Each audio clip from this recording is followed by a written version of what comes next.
Hello, pretty. Sorry to interfere on your privacy. I was going through your profile picture.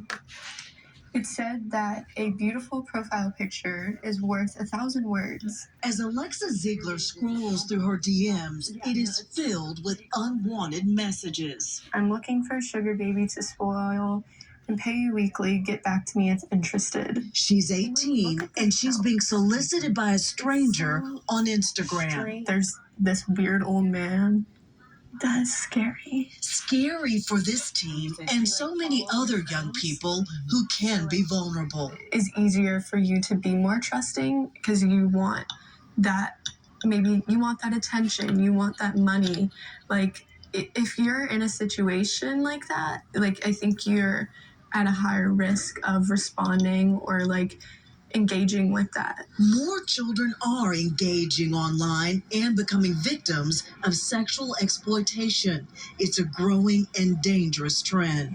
Would you call it an epidemic?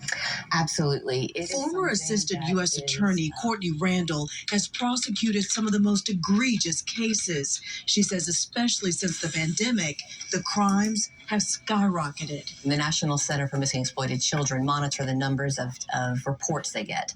And the number of tips they got regarding online enticement, where someone solicits a child online, increased to 97% from 2019 to 2020.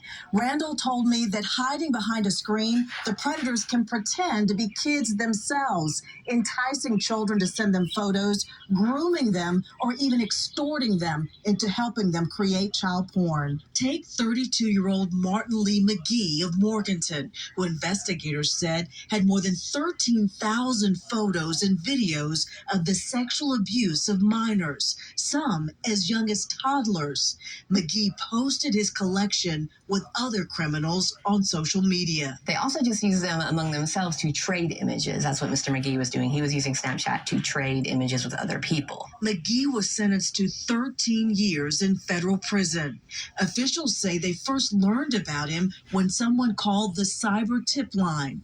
Platforms like Snapchat try to combat this by reporting people who misuse the apps, but it's not foolproof. Because someone can just then set up a whole new email account and a new username they can get back on. And that's something Mr. McGee was doing. He was repeatedly setting up new accounts and just getting right back on and engaging in more criminal behavior. And I promise to help out.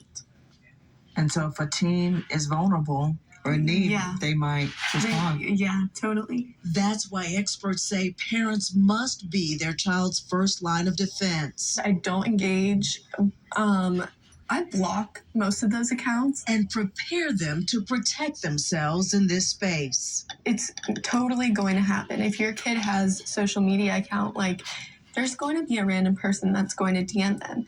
But the best thing to do is to, like, have that conversation with them and be like, hey, this person, like, you have no idea who they are.